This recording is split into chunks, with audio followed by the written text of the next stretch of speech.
Welcome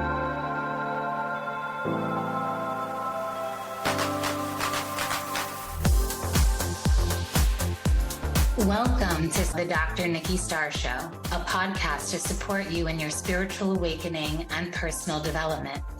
As a spiritual teacher, healer, and intuitive coach, my intention is to empower you to live your ultimate potential and your ultimate life. As a former medical doctor and mystic, my role is to bridge the gap between science and spirituality to support you in understanding more of your multidimensional aspects. I share on a diverse range of topics, and it's all to support your greatest becoming. My mission is to continue reaching millions of people for the healing and awakening of humankind for the creation of the new earth. Thank you for being here.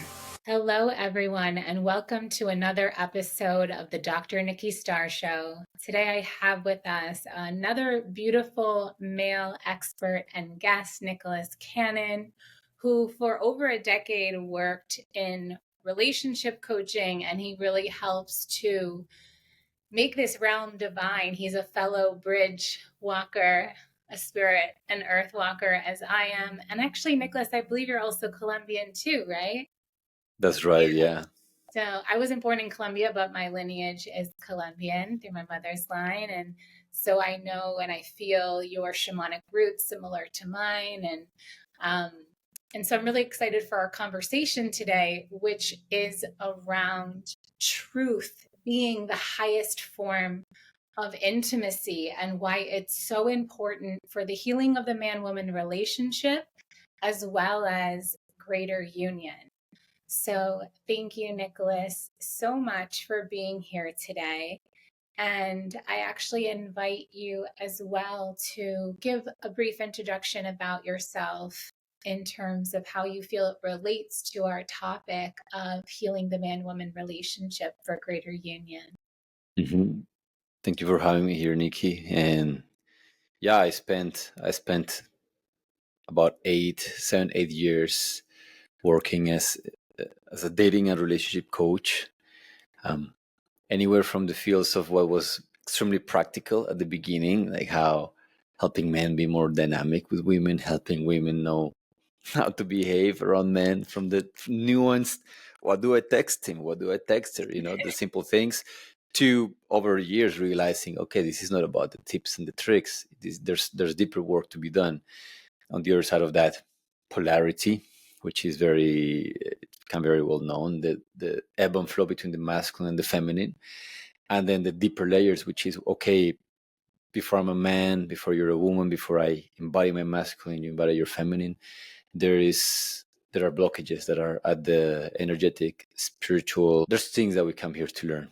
Trauma, call it whatever you want, that unless and until we have resolved them, usually in relationship to our father and our mother, that imprint is going to find expression through our relationships. So I have a vast amount of experience in this field, from the tiny little things to the foundational ones. It's no longer the field that I specialize on. I no longer work with couples or people only focus on relationships, but it's one that hands down has been, for me, the greatest medicine: my marriage, my relationships, and ultimately a topic that is of deep interest to all of us, because all of us want to fall in love, and be loved as well.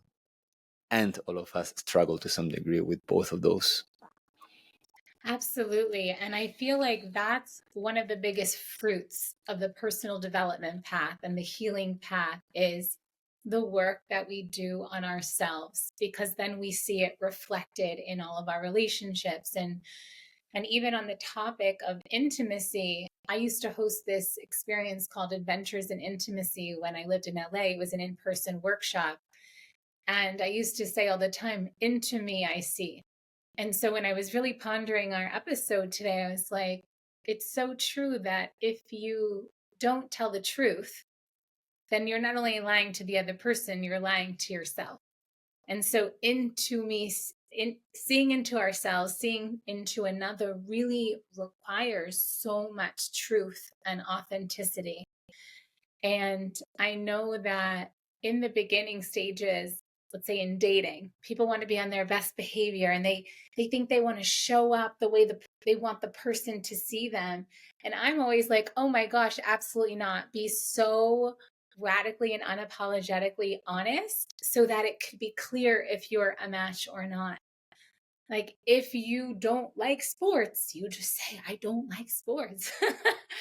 And even if you're someone who, I'm thinking, so I live in Ibiza, and so there's a lot of people who party with substances here, and I don't do any.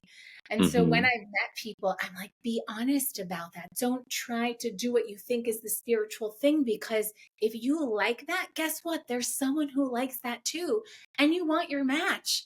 You don't want to be pretending to be someone else, because as time tells, the truth always comes out in the end.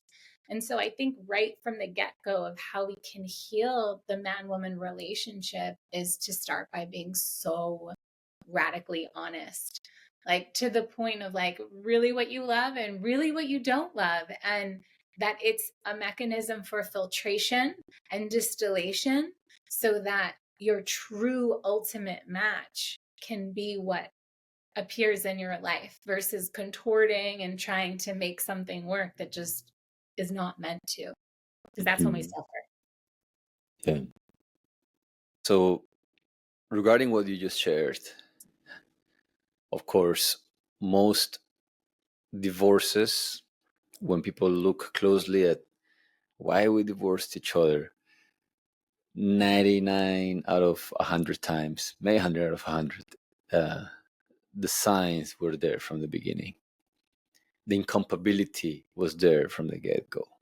It's rarely that people grow apart. It can happen. It's extremely rare. It's more often than not is that you were a round peg and that was a square hole, and you tried and forced and you eroded and hurt yourself and hurt them in the process, trying to make it work until at one point somebody had enough,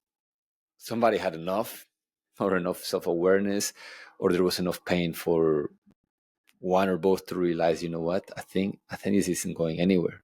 I think you need a round peg, you need a round hole, I need a square peg.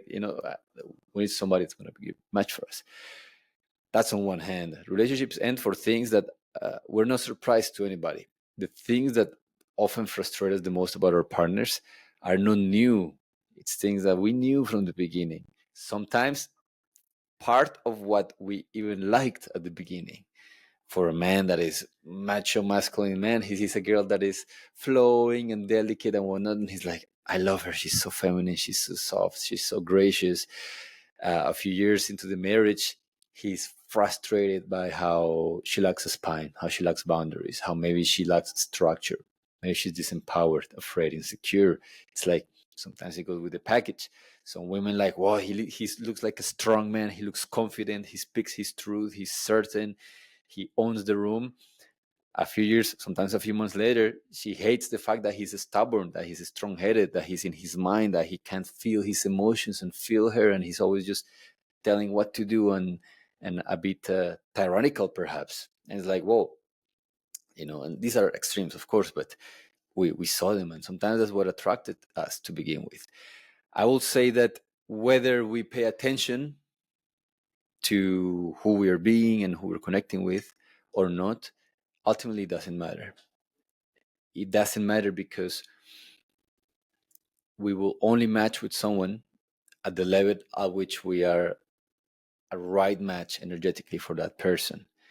Meaning, whether I have my list of, I don't like to party, I don't like to take drugs, I don't like to do these things, or whether I'm trying to please somebody else, it doesn't matter, because the person that I'm going to connect with is going to meet me at the level of who I am, not at the level of the list that I've written or how many standards I have.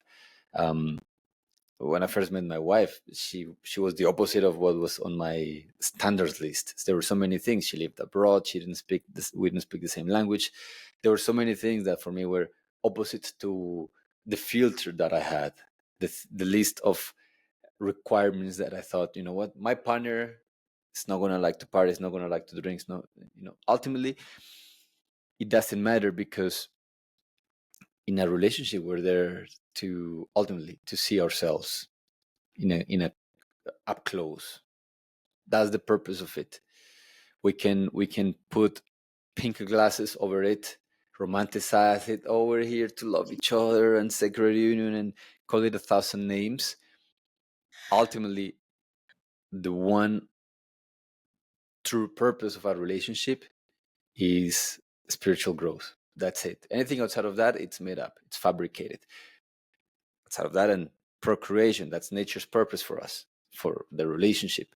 But in this mirror, whether we filtered properly or not, we'll meet ourselves. Meaning, if I try to please somebody by being likable, I don't like to take drugs, but I went along and I pretended that, yeah, I'm also a party person just because I like them so much and I don't want to scare them away thinking that I'm sober and boring. There's something in there for me, because sooner or later I'm going to be faced with the fact that I adjusted. I was shrinking.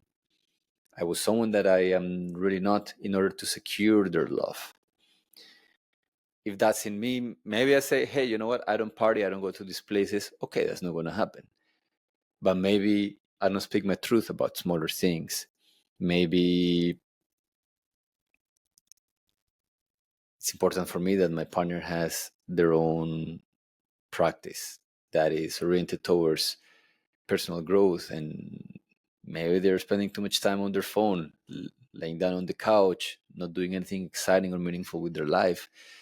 And I don't say anything because, I don't want to upset them. There will be more and more subtle ways in which we shrink our truth in order to be liked. So that's what I'm saying. It doesn't really matter how much we filter or how little we filter at the beginning. This one is hard to understand for most people, that it almost doesn't even matter whom you choose as a partner. Sure, there's choices of choices, but ultimately we are meeting ourselves everywhere we look, if we pay enough attention. So the key is, whatever choice I've made, can I pay enough attention to see what is being reflected about me? And sometimes it is in the paying attention that we get clear about, oh, you know what, actually, I think I'm done with this. But the this that we're done with is never a person. It's a way of being that is ours. We never break up with another human being. We break up with whom we were in that relationship. That's why it's so hard for people to end a marriage, to end a relationship. It's not because, oh, I love her so much, she's been with me for 10 years, we have kids. No, it's because I'm attached to the man that was a people-pleasing husband, to the man that wants to be seen as a good father. Like, there's a strong identity that I have carried that is hard for me to let go of. It's never the woman, it's never the children, it's the version of me that is used to that. In the same way, when we are unfaithful, it's never about the other person. It's never that she was younger, that she was hotter. It's never that we're turning away from our partner, but we're turning towards a version of ourselves that we miss. Maybe a version that is more alive, that is more passionate, that is more present, that dreams fully, that feels more relaxed. That cheating happens because of this, not because I want someone new. Sure, we can justify it. Okay, variety, biology, whatever. But ultimately, I'm moving towards somebody else because I enjoy the version of me that comes in that space. So back to your question, go ahead. And this is the perfect example. Like, I feel like this is the best way I've ever heard someone really describe the into me I see. You really have nailed it. And I totally agree with everything you're saying. And it's like what people say when they say, I love you. It's more like, I feel love in the mirror of you. Right? So Mm-hmm. it doesn't feeling love. I'm like, oh, I love you. But it's really like, I'm feeling love around you. Yeah. That's why I think I love you. And really, our work is getting to that place of feeling love with everyone, wherever we are, whatever we're doing. And the other piece I want to say and could just comment to really highlight is I totally agree with you about having, let's say, the list. And I feel that it's a practice when you put like your standards and what you want and your non-negotiables, I feel like that's a practice about making agreements with yourself about who you want to be in relationship. It's not so much about them. It's more about, I'm choosing to be done with certain patterns. So if I notice these red flags or the things that are my non-negotiables, then it's my responsibility to say, no, thank you, I'm complete with this.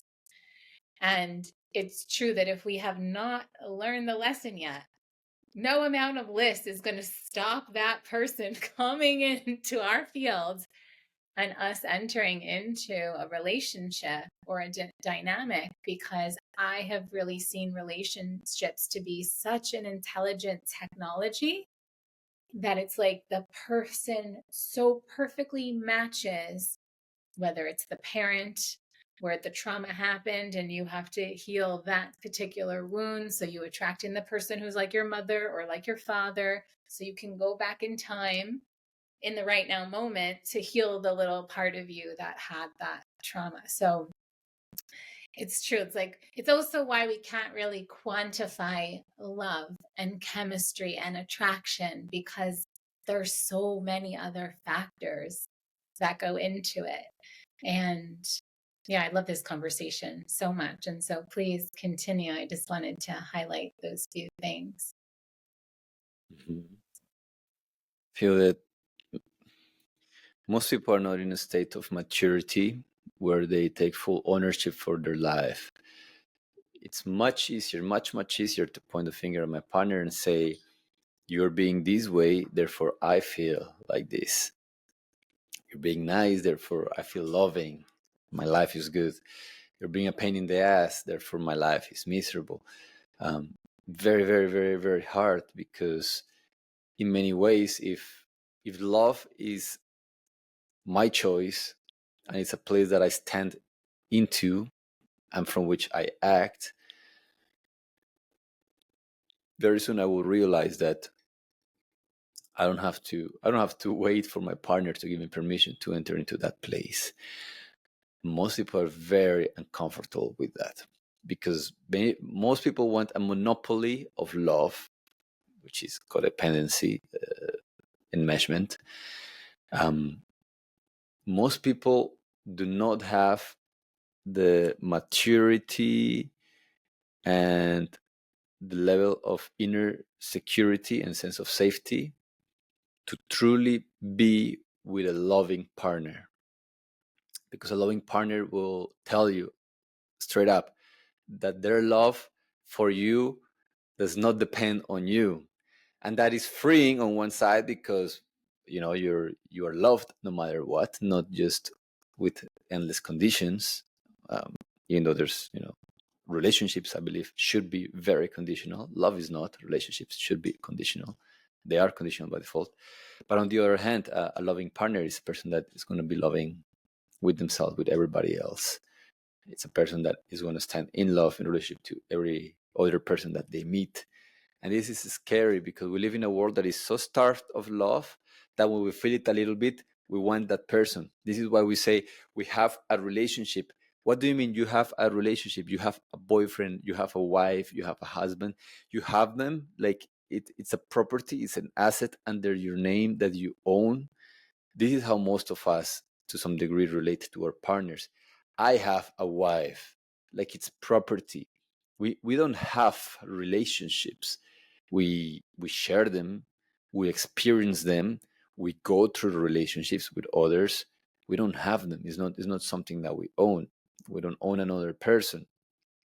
However, uh, there's so much scarcity of love that the moment that I feel a little bit, let me have them. This one is for me. I'm going to keep this one because with this one, I feel loved. And God forbid that this one wants to share the love with other people. And suddenly I'm going to feel like, oh, what's going on? What's happening with me? And I'm saying love, not sexuality, because it can be twisted. This is the argument sometimes behind a lot of shady tantra groups. Yeah. And the other piece around mature love is, if someone really loves you, then they're going to call you out on your bullshit, basically. and the maturity required to face your shadows, face the parts of you that are out of integrity, which show up and come up in relationship. And that's why I'm more favorable to I am favorable, not more. I fully believe in monogamous relationships, because I find that when you have that one mirror to go deep with, you cannot hide from yourself and all the patterns and all the things, and you can go deeper and deeper within yourself with that one mirror. And so the maturity to be able to stand in the fire of whatever comes up, whatever triggers, however you observe your presence and actions to affect the relationship, and to being able to take that radical responsibility, being able to do the work, to heal, to evolve, to decide to show up better, and then honor that and follow through with that and break patterns. And so true love, like the divine union love that I speak of, and that is the intention of this season, I feel is really about that mature love to face your shadows and say like, okay, yeah, that was me. This is how I'm going to do better. And you do the work to do that, because love isn't just always the rainbows and the unicorns and the rose colored lenses and always when it feels good. It's also the crunchy parts and the parts that we don't always want to face and look at. Yeah. It's because our society is very, we know what the mother love is. Mother love is, no matter what you do, you're always welcome. You know, the child can be a serial rapist, killer, whatever, and for the mother, like if he needs a room to sleep under, like the mother, like you're my kid, you're my little son, like you're always my baby. Doesn't matter how messed up of a human being you are. The mother's love is that. It's like no matter what happens, you are held. This is what nature has with us. We as humans have done a lot of stuff to destroy nature. She keeps on feeding us, giving us breath, all of it, right? We are held. No matter what you do, this is what many people experience during their ayahuasca ceremonies. No matter what you do, you're forgiven. Redemption comes, the eternal, unwavering love You have to of the purge Great it. Spirit. But you have to feel the pain and purge it. Yeah, but sometimes not. Sometimes just, hey, like you're loved no matter what. You know, you're not pure, you're not a saint, and you're loved. That's the mother love. But we are very disconnected, judgmental of, and rejecting of the father love. And the love of the father is very different, because the mother's love is that holding, that kindness, that unconditional shoulder to cry on. The father's love is awareness, is wisdom, it's guidance, it's truth. It's you fucked up, and there are consequences to that. The father's love is, it holds you, it understands you, it acknowledges you, but it also allows you to take full responsibility. The father's love is empowering. The mother's love is nourishing, makes you feel good, but it's the father's love that frees you. This is why the mothers want to hold on to their kids, their 27-year-old kids. My little baby, still the son lives at home, and the mom will, if it was up to her, he will die in her arms. For the father, it's different. The father wants to, hey, like, jump off a cliff, do this, do sports, go swim, like do adventures, going to the wilderness. It was always the role of the elder, the male elder, and the male leaders in a tribe to take children, mostly men, but in most cultures also women, and to initiate them, to metaphorically have them cut their umbilical cord with their mother, because until that moment happened, the child was still dependent, was an extension of the mother. It was still waiting to be taken care of. And it's like, no, this piece of life needs to figure out their own life. They need to come into their full power. And power without responsibility doesn't exist. And if it does, it leads to a lot of chaos and a lot of pain.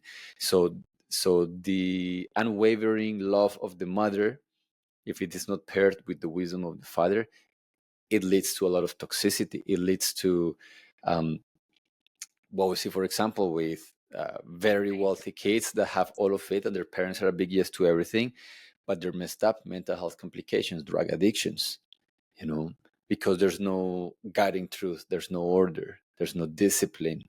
And this is what I believe you're referring to. Loving someone like fully is not only the compassionate kind of love that makes the heart warm. This is the one that most of us know, because that's the one that's shown to us in the movies. Oh, I love her, I fell in love, I feel so good.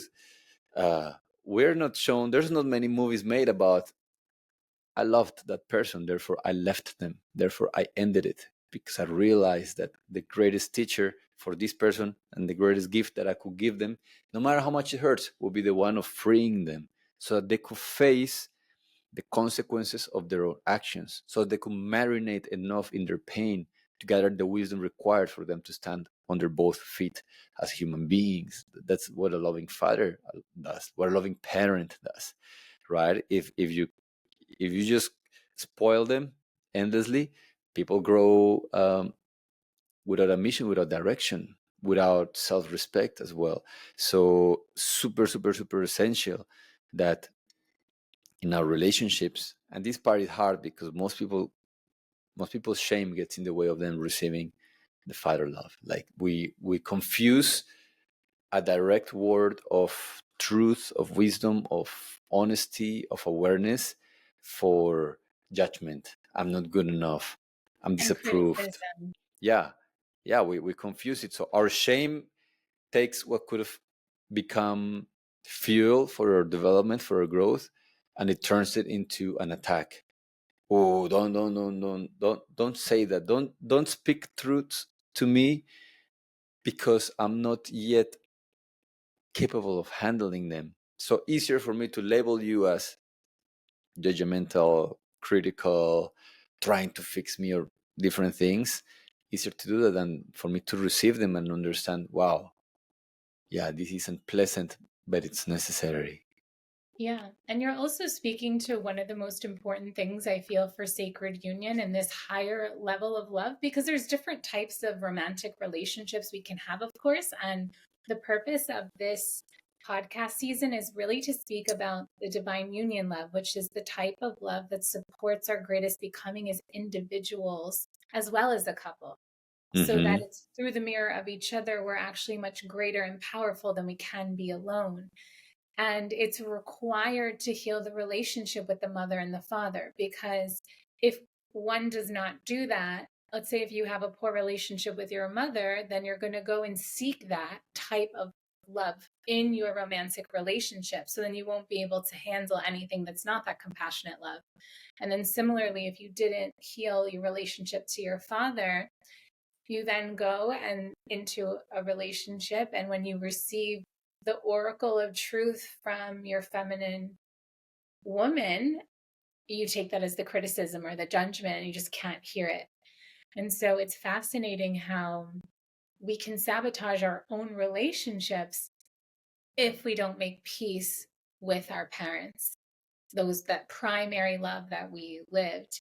And that's an essential part of rising into divine union level relationship. And I think most people overlook that.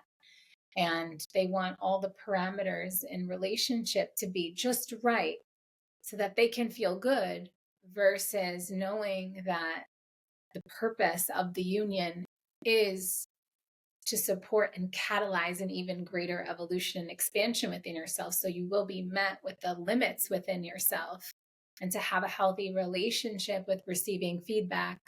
And it's not even like this feedback that it can just be in the form of something that's shared after behaviors happen, or however it might come across. And having a healthy relationship to being able to receive feedback, because there's some schools of thought that believe that any feedback is still feedback because it's still a co-creation. So if someone can still reflect something to you, yes, projections exist.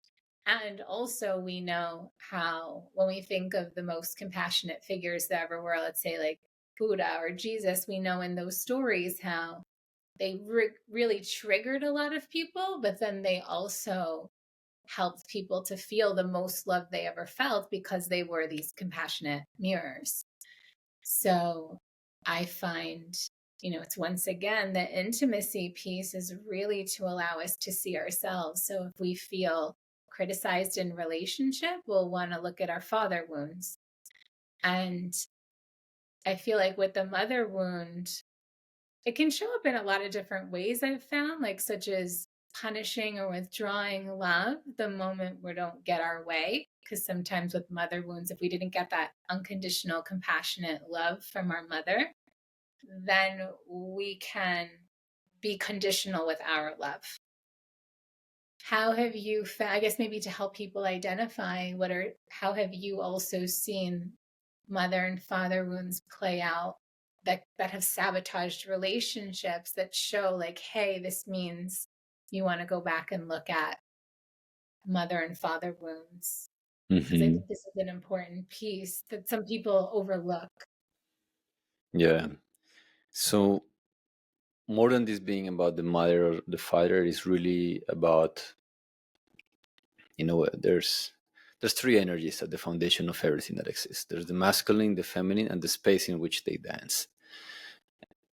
Ultimately, that's what everything you look at in life is made of. That's what we are made of, and everything is just a fractal expression of that, meaning the same pattern that repeats itself in nuanced ways. If we look at our lives, we can trace it and we can connect. For example, our mind is the masculine, our body is the feminine. How our mind treats our body usually mimics how our internal masculine treats our feminine. What does it mean? There's people who have, let's say, a weak masculine, and then their mind is just subservient to the body. They want to have sex, they want to eat, they want to sleep. They have a very hard time having discipline because they have an overactive feminine, which is indulgent, just wants to do a lot of things, and there's nothing there to be like, you know what? No, there's nothing there to guide. On the other hand, we have, for example, this common among entrepreneurs, which is the mind, the masculine is hyperactive, and it uses the feminine. We see the external expression of this fractal as nature. We take the resources of nature, destroy her for whatever we want to create. I want to create this, I want to make money, I want to have a big exit, impact my shareholders, whatever. So doesn't matter, I'm going to use the resources of nature to create whatever I need. Among those, use the human. Humans are not resources, but very often it's like, I'll use people, whatever I need to get to this goal. Usually a lot of entrepreneurs do the same. I will use my body, I'll use my life to push through. I want to eat, I'll force everything myself to go in this direction, which is tyrannical. And that's why there's depression, anxiety, midlife crisis, burnout, because it's like I'm frying my system, because the mind is working not in deep collaboration with, but it's using the feminine. If we look back the imprint for how our masculine and our feminine energies function, we learn it in this round, at least, from our father and our mother. And I think many people will have a hard time with this, but the imprint comes way before we were born, and we're born in the exact family that can mimic the energy dynamics that we came with. So if our masculine was overactive and our feminine was maybe a little bit more on the weaker, underdeveloped side, we will be born in a family where there's a tyrannical father and a weak, victimy mother, right? People think it's the other way around. It's not the other way around, because energy always happens first. Now, looking at the relationship with our parents, and also the relationship between my father and my mother, can bring a lot of clarity, because that's all of us needed a father, a mother, and for us to be alive. There was this triangle of creation for every single person. Maybe some didn't meet their father or their mother, that's okay, but like we needed a sperm and an egg for us to be alive. Now, in that relationship, from an early age, the pattern of our life starts being formed, which is the potential for us to get clear on it. Sometimes if we look at our relationships and they're not working, oh, what's going on? If I look back to the original pattern, I may see it more clearly. I'll give you an example. So, for example, in my case, my dad was usually very quiet. My mother was angry. She was loud. She was very emotional. My dad kind of suppressed it. He was workaholic. He just kept working, providing, and not really stepping in, probably afraid of my mom. And my mother was violent when we were growing up, which in Colombia was normal, but it was still painful. And unconsciously, as a child, what I realized were a couple of things. The pattern was there's an underactive masculine that lacks the strength or the structure to bring order to the feminine chaos. Like, he never stood in between her and me or my sisters. She never called her out in many ways, and then there is an overactive feminine that is not to be trusted, that is volatile, that is dangerous, actually. So that was the pattern. How it showed up in my relationships growing up was I was very in my head, because that's where it felt safe. Daddy felt safe. Mom, it depended on her mood. So it was, so then I'm just going to go to daddy, to my mind, to feel safe. Mom was not to be trusted, meaning I was very disconnected up until my mid-20s of my emotions, because mom is not to be trusted, meaning the feminine, the emotional world is I don't even want to look at it. And what that breeds usually is addiction, because the more we suppress something, the more we suppress feeling, the more we try to make up for it externally, through substances, through drugs, through sex. Because life is always trying to find a place of balance. And if I'm not feeling my emotions, part of me is going to seek to feel in alternative ways. In my relationships, what it led to was dating women who resembled my mom, meaning their emotions were exuberant, they were volatile, and I found myself suddenly distracting myself. When I was in school, university, I'm just going to do university work. When I was working already, I'm just going to work some more, and unconsciously recreating what had happened with my dad, and thinking, oh my God, women are overwhelming. Women cannot handle their own emotions. Meanwhile, the pattern that is trying to be recreated is trying to show me that, hey, there's something I haven't brought to a place of integrity and balance around emotions. And first I thought, maybe I'm just dating women who are very emotional. I don't want to be controlled. I don't want for women to be overbearing. So I figured the solution is to, make a list of what I want and what I don't want. And I don't want women who are too emotional, unconscious, who are going to try to control me. So back then I thought, oh, maybe if I have open relationships, women are going to take it easier, because they're not going to be with this heavy, there's nothing to control if we agree to the fact that I'm going to be with other women and they can do whatever they want. So I will meet women that were open for that kind of agreement, but I will tell them, hey, I'm not looking for a relationship right now, not later. If I'm not with you, I'm probably with somebody else. Just trying to make sure that I don't feel controlled, that they don't go to that place.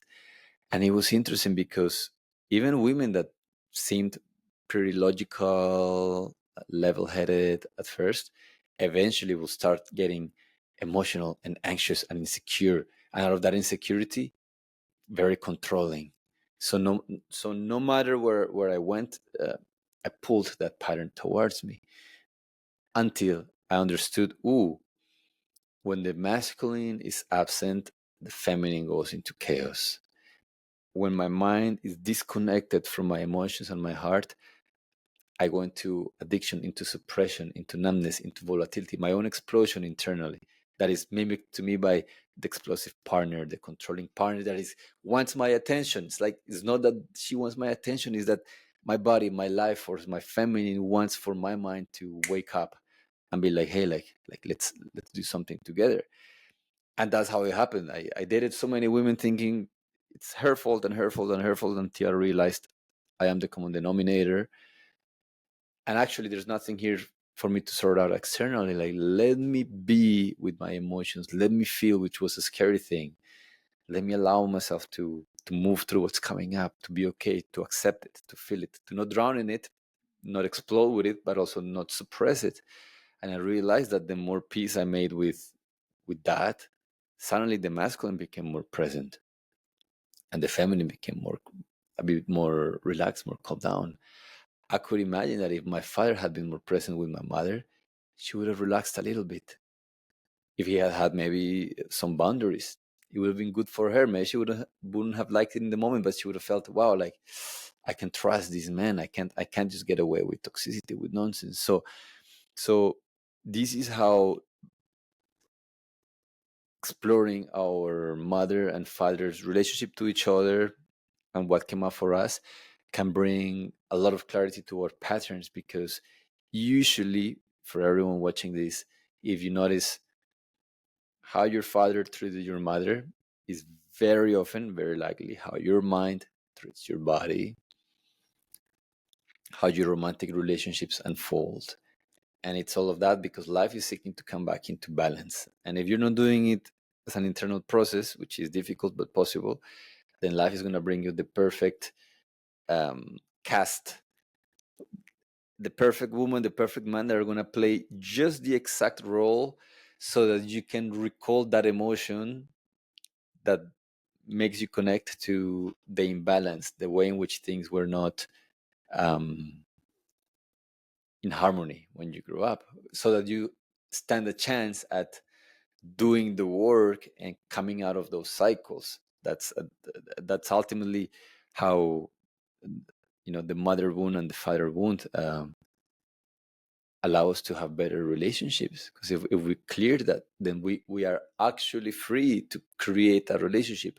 Otherwise, most of us are not really, the relationships that we enter, they are their karmas, meaning their tendencies. They were our destiny. They were meant to happen. Until we've done the work, it's all destined to happen. How it begins and how it ends is written in stone. Only after we do the work, we can look at each other and see, okay, what do we want to create now? Now we have a possibility to create something together. Before, we were casted for this play long before we even knew each other. Way, from our early years, we signed the contract to play this role with each other. Why? Because we still haven't gotten what we needed from those roles, which is we haven't pulled the wisdom from the wound. We haven't got the lesson from whatever unfolded. And more than that, we haven't brought our own energies into a state of harmony, of awareness, where we suddenly break that cycle. And it's not just, I'm not going to be like my dad or like my mom, but actually, you know what? I'm going to embody the union that I seek without. I'm going to start by working it within. That's what I found is the only sustainable way for this. Yeah. And I haven't heard anyone describe it in this way. So it's so beautiful to hear this other way to describe what I describe it a little bit differently, where I feel that the way we experienced our parents love each other becomes our imprint of what we believe love is. So then we continue to, and by imprint, it's almost like we receive this energy charge that then gets placed into our field. And so we resonate at this frequency, which then attracts someone who has a matching resonance, who maybe experienced a similar type of imprint or kind of the reverse of it. And so then this is like what you're saying about this destiny, and that resonance of, let's say, matching traumas is what creates that attraction, which could be like the avoidant and the anxious person, for example. And then I've always shared that I believe that part of our spiritual awakening journey is to become sovereign. And that means to clear the imprints, the cords, the energetic frequencies that are not our divine essence. And so until we do that, we continue to run these programs and then continuing to attract in these different types of relationships. And part of the way we come into greater sovereignty is through awareness. And so once we have the awareness, like, oh, my tendency is to be more anxious, or my tendency is to be more avoidant, let me lean in if I'm avoidant, or if I'm anxious, let me learn to regulate myself. So then you start to break the patterns and break the involuntary ways that it's like your body is being driven, your way of being in the world is being driven, that's not coming from your true sourced place. Mhm. And so, yeah, I love hearing about the masculine feminine relationship with the mind and body, because it's another layer to look at with the relationship with ourselves, not just outside of ourselves. So really Yeah. beautiful. And thank you so much. And so as we're going to have a bonus, so we're going to go deeper on some topic. But before we do that, I would love for you to share where people can find you. We're going to include all the links in a bio as well Mhm. for people to connect with you some more, but I'd love for you to just verbally share. And if there's any last thing that you would like to share with our viewers and listeners. Yeah, people can find me right now. I'm most active on Instagram, which is at Nicolas Canon _ Um, that's the main place. Outside of the retreats that we host, I've moved away from doing work with, especially with relationships. But in our retreats, we do some of that. That's ayahuascacolombia.com. And the last thing that I want to share in regards to this topic is actually, and I don't know. I mean, I haven't researched, but I haven't seen anyone else speak about it. And it's, there's a lot of talks about anxious attachment, avoidant attachment. And my experience with that is like, it is not about being anxious or being avoidant. I think these are labels that sometimes they hide what these patterns are truly about. Anxiety, actually, like the anxious person, their not issue, the possibility or the struggle that they're having with is power. And avoidance is about safety. It's a relationship with power and a relationship with safety. The person feels anxious when they start to feel powerless. It's a powerlessness thing, not an anxiety thing. For the avoidant, it's not an avoidance thing, it's a safety thing. Avoidance is the vehicle to feel safe. The anxiety is the vehicle to be in control, to have power. So just want to point that out, that sometimes people are struggling with this. Oh, how do I stop being so anxious? It's like, well, explore your relationship with power, and you will find that every person that is anxiously attached, actually what they have is an unhealthy, underdeveloped relationship with their own power. If you start there, and if they understand that actually what they are is power hungry, not anxious, then they can actually work with the root of the thing and not put a lot of labels that, oh, I'm just afraid of people leaving me. It's like, no, you want to be in control. It's different things. And for the avoidant, oh, I like to do my own thing. I don't want to be committed and entangled. It's like, no, you sound cool like that. I'm avoidant. You're not avoidant. You're afraid. You feel unsafe. So you run towards safety, which for you, since you were little, was solitude, away from everybody. Nobody's going to hurt me. If only I abandon everybody first, I want to be safe. So the avoidance is actually about safety. So if that person can handle and explore what makes them safe and how they feel unsafe and regulate that, then it's much easier to do the work than sometimes going through a lot of this lingo that has been developed in the last years. So I'll share that, and that's yeah. Go ahead. And the last thing I want to add to that is I find that it's a polarizable thing, that we can actually we all exist within the spectrum of that, and certain types of mirrors or people will come in, and same thing, we can polarize other people to be anxious or avoidant, just like they can polarize us to be anxious or avoidant, just like masculine and feminine polarity. I have found that the anxious avoidant piece works very similar, depending on who the person is. And so it might not be the same in every relationship for every person. So, but ultimately, the more sovereign you become, the more connected to love and the more grounded and in your power, then you're like that tree that's unshakable, and you know who you are, and you are embodied as love all the time, and then you're less polarizable by other people.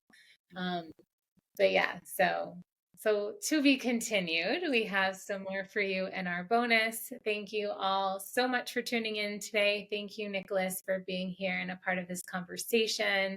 Thank you for sharing all of your wisdom.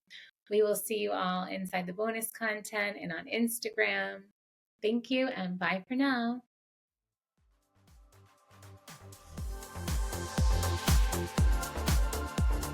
Thank you for tuning in to another episode of the Dr. Nikki Starr Show. Please like this podcast and share it with anyone you feel would benefit. Subscribe to the podcast to receive bonus content, and remember, every Monday the video version goes live on my YouTube channel. Thank you so much for being on the ascension path with me and for doing this great work.